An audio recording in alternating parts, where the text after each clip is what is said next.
Hey there. Did you know that tensions tend to be highest for blended families when everyone is together? Maybe you've noticed that when you've tried to do something fun with the whole family and it didn't go as well as you'd hoped. If you can relate, maybe you'd like to join us on Thursday, May 16th for an interactive workshop all about navigating the tensions of family time. You'll connect directly with us and other blended couples in a 90-minute Zoom call and work on your own personalized strategy for responding to the challenges of family time in your unique family blend. That's right. You can join us and our community by hopping into Blending Together, where we hold one of these workshops each and every month. So if you'd like direct interaction with us in the context of a supportive group of other blending couples, then the Blending Together community is right where you need to be. So scroll all the way to the bottom of the show notes for this episode and click the link to check out the details. We would love to meet you on the 16th for our upcoming Intentionally Blending workshop right inside of the Blending Together community. Now, let's get to the episode.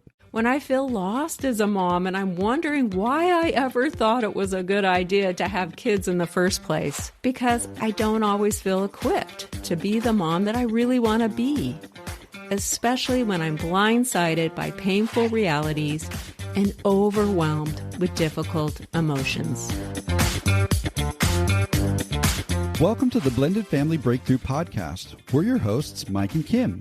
We believe in a world where blended families can experience a future full of hope, connection, and peace. That's why we offer tools, strategies, and guidance that move you from a place of confusion and conflict to experiencing a life of confidence and connection.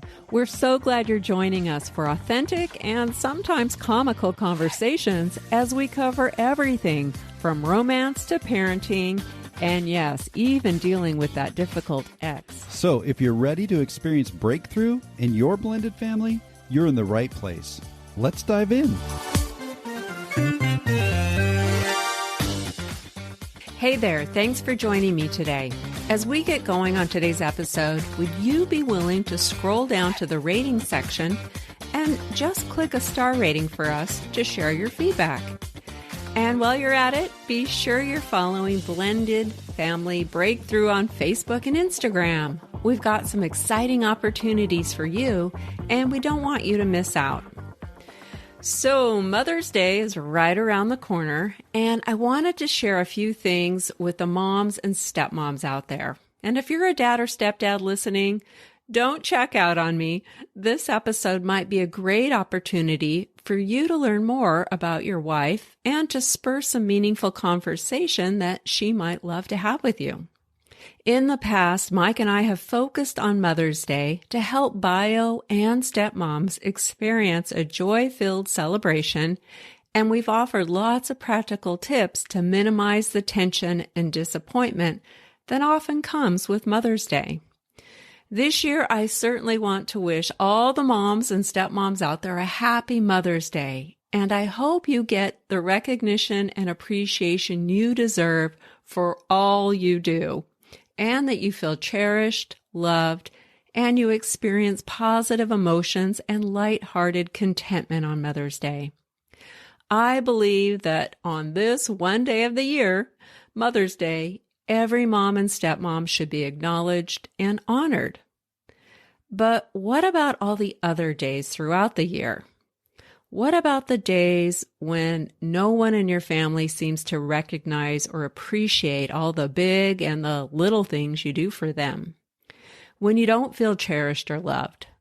Those times when you might experience negative emotions like discontentment, and your heart is heavy because you aren't acknowledged or honored.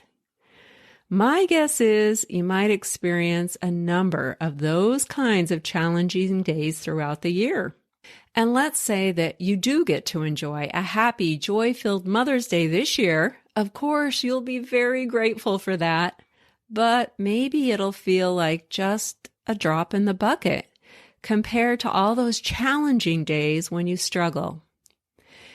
And if you're anything like me, when it comes to motherhood, maybe you too experience painful emotions. Because the truth is that motherhood isn't all sunshine and roses. There will be dark days when it feels like the weight of the world is on your shoulders, and your shoulders are weakening or maybe crumbling under the weight. Now, before I dive in, I just want to clarify a couple quick things. First, throughout this episode, as I use the word mom or mother, I'm referring to both bio and stepmoms. Now, I know there are differences around roles and emotional dynamics, but whether you're a bio mom or a stepmom, you have an invested interest and a passion for the children that live in your home. And so I'm using the term mom to represent both today. And when I refer to the kids or the children, that also includes stepkids. And just so you're aware, this episode is not going to be like our typical Mother's Day content of past years. Because as I sat down and thought about what might bring value to all the moms out there, I decided that I'd really like to have a heart-to-heart discussion about the very real challenges moms typically face day in and day out. The heartache, the disappointment, and the struggles we experience every other day of the year. So if you were here hoping to get some practical tips and strategies around how to prepare for a successful Mother's Day celebration, you might want to listen to our past episodes. And I've put links in the show notes for you to do that. And the content in those episodes are also great for husbands. But moms, I encourage you to stick with me today because I believe you will find value in today's discussion, and I promise to share with you some of the practical mindsets, tips, and strategies I've used over the years that can help you too, not just on Mother's Day, but every day as you face all the ups and downs that come with being a mom. What I've discovered over my 28 years of motherhood is that while I love my kids and I love being a mom, I also struggle sometimes. My children have filled my life with so much joy and a great deal of sorrow as well. They've made me glow with pride and excitement, and they've broken my heart. I honestly can't think of any other aspect of my life where I experience immense feelings of love, enjoyment, and gratitude right alongside crushing emotions of disappointment, anguish, and distress. Being a mom is not easy, at least not for me, and maybe you can relate to the challenging emotions and the struggle that I just described. If so, as Mother's Day approaches, I simply want to share a few of the ways I've learned to navigate the hard days.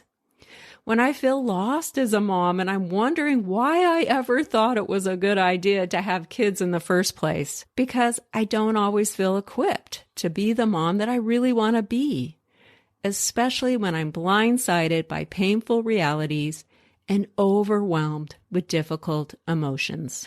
I ran across this sweet little poem by Jess Ehrlichs that kind of sums up my motivation to focus on this topic today. And it's called Welcome to Motherhood. When I entered motherhood, I walked through a little door. This is motherhood, it read. Everyone sat there in stripy tops, exchanging pleasantries, things scattered all over the floor. Bags overflowing, nervous smiles. Connected by motherhood, disconnected by unspoken truths. Then someone said, I love being a mom, but this is also really hard. Then suddenly, I didn't feel alone anymore. I love that. We're all connected by motherhood in one form or another, but often we're disconnected by unspoken truths and we feel alone. So let's explore some of those unspoken truths together.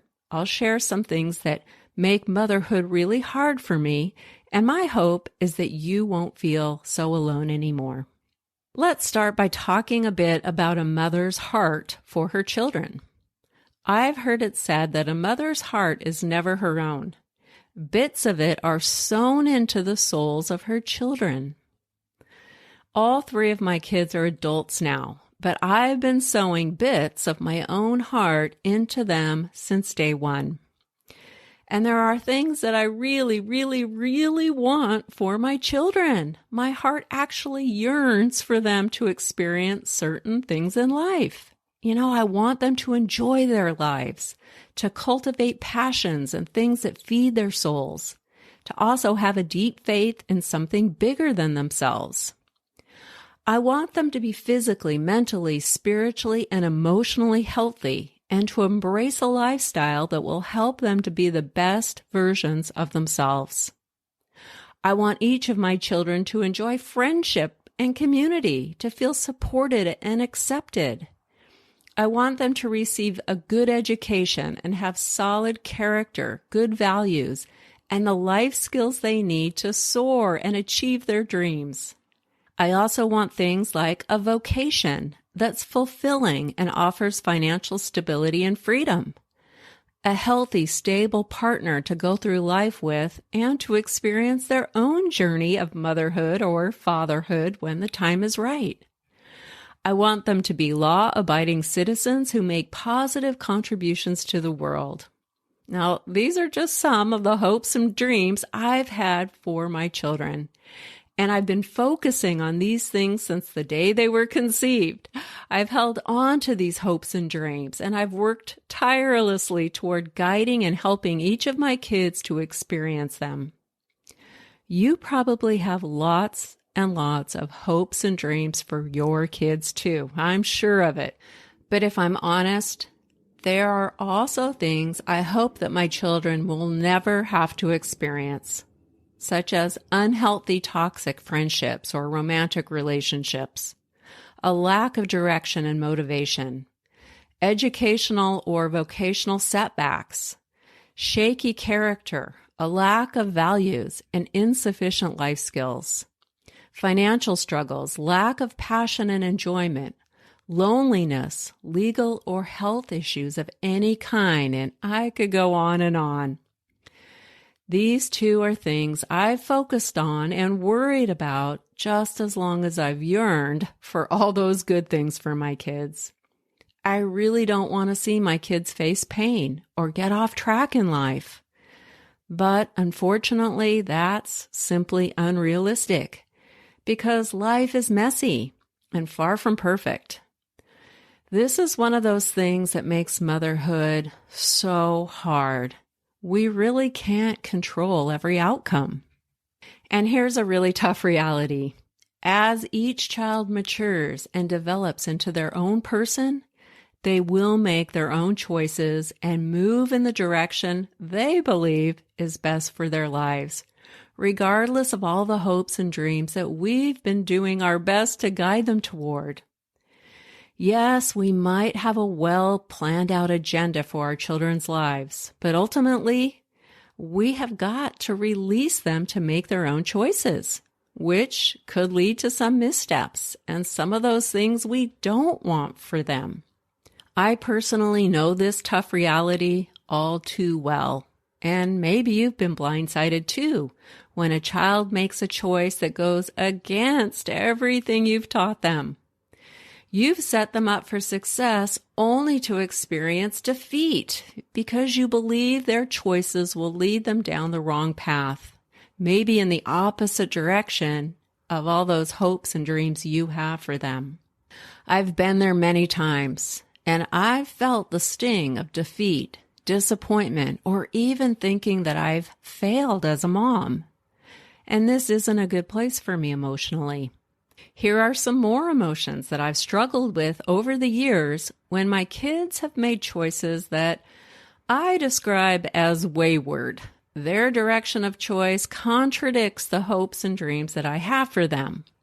I've felt insignificant, unloved, devalued, duped, unappreciated, and heartbroken. And if I choose to stay stuck and allow myself to wallow in these painful emotions, then it's only a matter of time before I react. I might get angry and lash out or start assigning blame and become critical. I might start to shut down and distance myself from the situation or be tempted to just give up. Or sometimes I become depressed. I blame myself or even punish myself with some self-destructive habits. When something with one or more of my kids goes sideways and I'm blindsided with painful emotions, if I'm not able to manage those emotions well, then I will react in these ways that just aren't helpful. In fact, my reactions could very well make things worse in the long run, and I might look back with some regret with what was said and done in those moments of emotional distress. Now, I inherently know that I don't want to react in these ways that are ineffective and futile. But if I can't manage my emotions, it's going to happen. And the bottom line is that my unhealthy reactions will most likely push my children away, and I'm risking my ability to positively influence them and help them to eventually get back on track.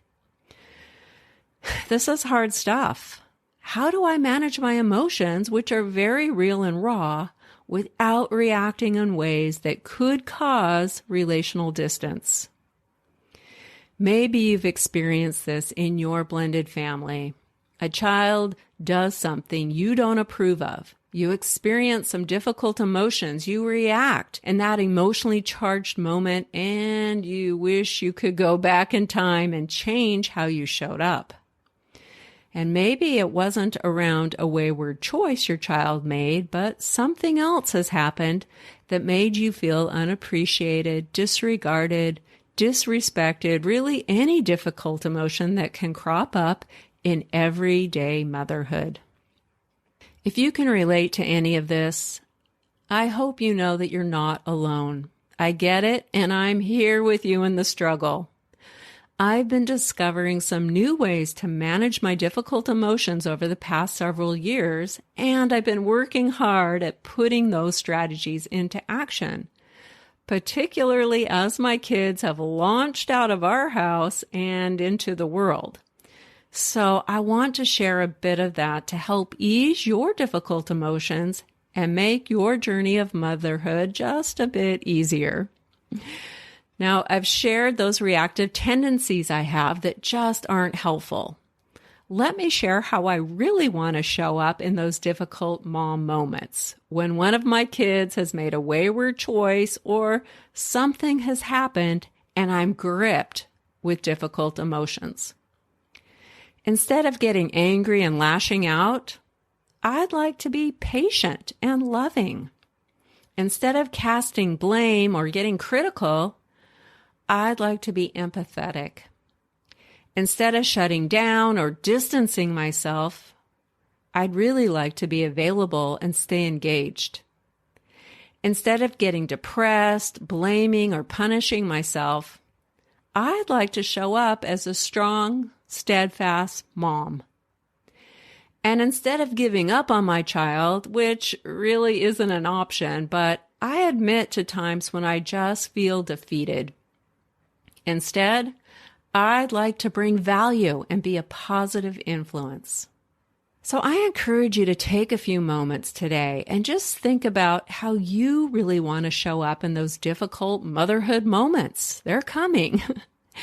I bet you'd like to be patient and loving and empathetic, to be available and stay engaged as a strong, steadfast mom who brings value and is a positive influence, no matter what the situation is or how you're feeling in that difficult moment. But that's a pretty tall order, isn't it? Especially when you're caught off guard or you're exhausted or overwhelmed because the weight just feels like it's too much. You know, there was a time I thought I could never handle all of this very well. However, I'm living proof that it is possible. Showing up well doesn't just happen. It's actually a skill that any mom can learn and practice. And it can change the way you show up when everything seems to have gone sideways in your motherhood journey. So I'd love to explore a few essentials that you can start practicing today so that you can show up the way you really want to when things seem to be going sideways for you. First, you'll need to arm yourself with the truth about you. In those difficult moments when you're flooded with difficult emotions, the most powerful way to move from a place of pain to a more peaceful, grounded place is to identify your truth and own it. Here are a few high-level truths about me as a mom. My children love and value me. I'm a good mom. I've got what it takes to hang in there and show up well. I am significant and I bring value. I'm a positive influence and role model. My intentions are good. These are things that I know are true about me, even when things are going sideways. And even in those tough moments, I can own these truths because I've got some solid evidence to back them up. Now, sometimes we've got to search for the evidence and think about specific times when we've heard things like, "Hey, thanks," or "I had fun with you today," from the mouths of our kids. Or we enjoy something like a deep felt hug. Or maybe we notice our kids living out a value that we've modeled for them. Or we see them mastering a skill that we've taught them. Maybe it's evidence we've received along the way. Cards with sweet sentiments and special gifts. It could be an experience you had with one or more of your kids when the mutual connection, love, and trust was tangible. Maybe it came in the form of an unexpected invitation or affirmation. If we want to arm ourselves with the truth in that difficult moment, then we'll need to gather some evidence to help us really own our truth. At this point in my journey, I'm pretty good at collecting evidence and then doing whatever I can to stay focused on my motherhood truths.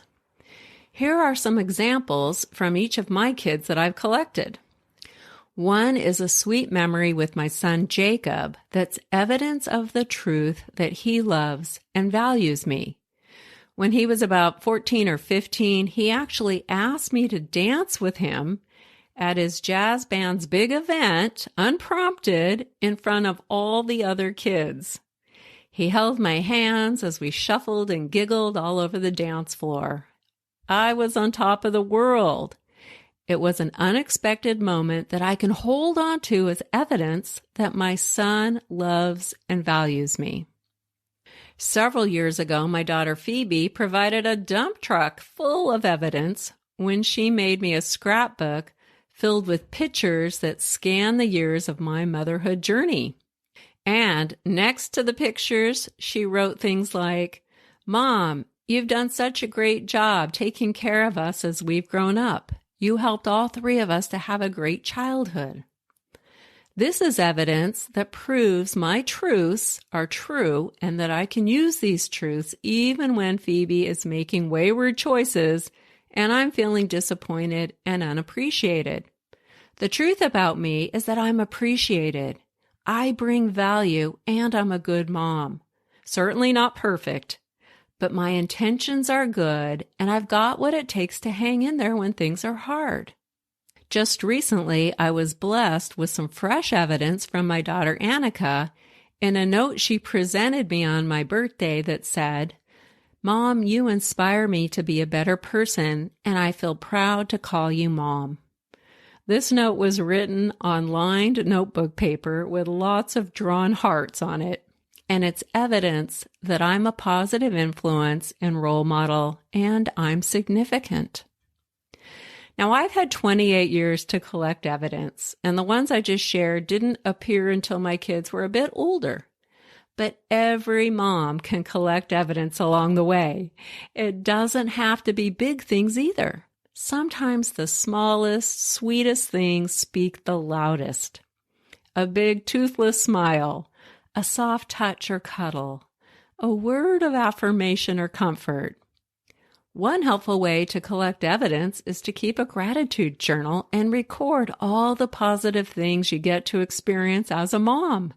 Write it down before you forget it and have it handy so you can read and remember those things that affirm the truth about you as a mom. Or you could scrapbook pictures of positive experience. Keeping those pictures handy will also help to keep you focused on your motherhood truths. So I encourage you to first think about how you really want to show up in those difficult moments. Maybe you'd like to be a good listener, stay calm, or offer unconditional love and support. Then identify the truths about you as a mom and back that up with real evidence. It's there, I know it. This will equip you with what you need in a difficult moment to own your truths, which will help you to move away from reactivity and give you the capacity to show up the way you really want to. When I'm feeling insignificant and unappreciated, and I'm tempted to get angry and critical, I can own the truth that I'm a good mom and my kids appreciate me. When I'm able to do that, it broadens my perspective, gets me up and out of that emotional pain, and it helps me to stay calm so that I can be patient and loving. Maybe you've heard the saying, don't believe everything you feel. Now, of course, your feelings are real and valid, but they don't trump the truth about who you are as a mom. Let me say that again. Your valid and difficult feelings do not trump the truth about who you are as a mom. You have the capacity to choose to stay rooted in your truth, regardless of how you might be feeling in a difficult parenting moment. And this will help you to show up well. It's also helpful to identify the truths about your kids. Even when a child breaks your heart, makes a wayward choice, or does something unthinkable, there's probably some evidence that can broaden your perspective and help you to land on a bigger truth about them. You know, all three of my kids over the years have broken my heart. They've made wayward choices. They've hurt my feelings. They've failed to appreciate me, and they've done things that I didn't expect. But here are some truths I can land on in those difficult moments. My children are imperfect humans under construction. They aren't yet equipped with a fully developed brain and won't be for several years. My kids, just like every other human being on the planet, are trying to figure things out, and they're going to make mistakes along the way, just like I did when I was their age. And here's a powerful piece of truth. This is not the end of their story. Sometimes when things go sideways, as moms, we tend to panic. We overthink, we analyze, we catastrophize, and then we overreact in ways that aren't usually very helpful. But when we're able to gather the evidence of where our kids are developmentally and what it might be for them to navigate their world, then we can gain true empathy, which is critical if we want to be able to influence and support our children. You know, I think sometimes we expect perfection from our kids, or that's our hope that they won't make any bad choices. And we forget how imperfect we were growing up and how hard it was. Empathy builds connection and will help you to move away from catastrophizing the worst possible outcomes and instead show up well and continue to be the positive influence that your kids really need. I can't tell you how many times one of our kids has gotten off track, like way off track. But as time passes, they make some discoveries, they experience some not so great consequences that eventually lead them back on track. Now, it's true that our kids need our support and our guidance to help them make some course corrections along the way. But what they don't need is for us to panic and overreact by assuming the worst possible outcomes.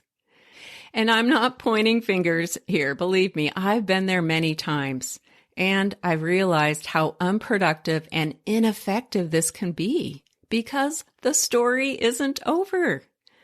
Once I learned to focus on the broader truth about my kids, gain empathy, and get out of panic mode, I was able to show up well and position myself as a positive influence and guide as I patiently allowed each of them to find their way. We don't have control over every choice our kids make. Now, you can also focus on the individual truths and the evidence you have about each child's true character, what you know to be true about them. They might make a choice that you believe is irresponsible, impulsive, or selfish. But you've got some real evidence from the past where they've shown themselves to be responsible, to think things through, and to be selfless. Their true character is still there, even if you aren't seeing it right now. Maybe your child is getting caught up with people that you believe will negatively influence them. But you know that your child values the positive goals they have for themselves, and you've seen them move away from unhealthy people in the past. Do your best to take the full picture into consideration, and at the same time, remain that steadfast mom, gently guiding and looking for the appropriate time to speak the truth in love. Here's a quote I found interesting. People grow when they are loved well. If you want to help others heal, love them without an agenda. You know, if I'm honest, deep down, I've got my own agenda. My hopes and my dreams for each of my children. All good and wonderful things. But I've had to learn how to love each child without an agenda, to hold my hands open and love them well even when something unexpected happens or they're operating outside my agenda for them, and to simply allow them to make their own way through the imperfect messiness of life. More hard mom stuff, I know.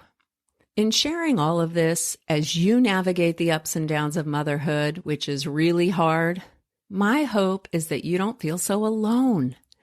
I want to encourage you to consider these things that have helped me to manage my most difficult motherhood moments. First, explore the painful emotions you experience as a mom. Just call them out, own them, and know that you aren't alone. We all experience them. Next, think about how you tend to react in a difficult moment when those emotions hit in ways that might not be very helpful. Believe me, I've been there. Then identify how you'd really like to show up in those difficult moments instead of reacting. And finally, arm yourself with the truth about who you are as a mom.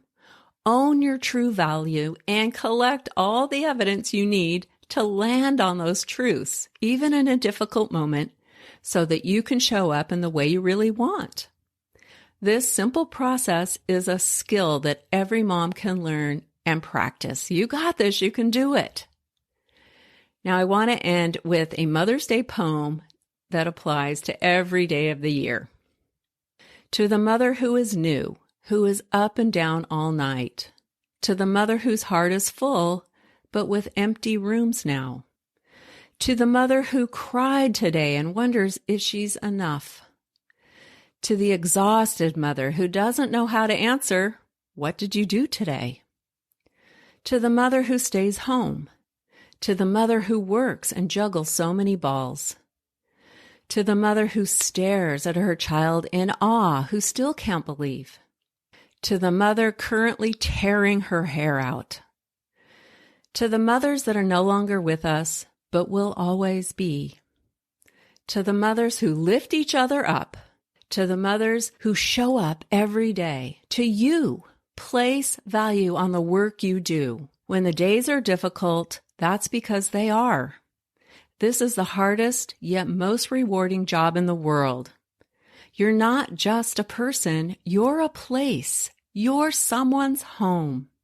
You're a mother. Happy Mother's Day, every day.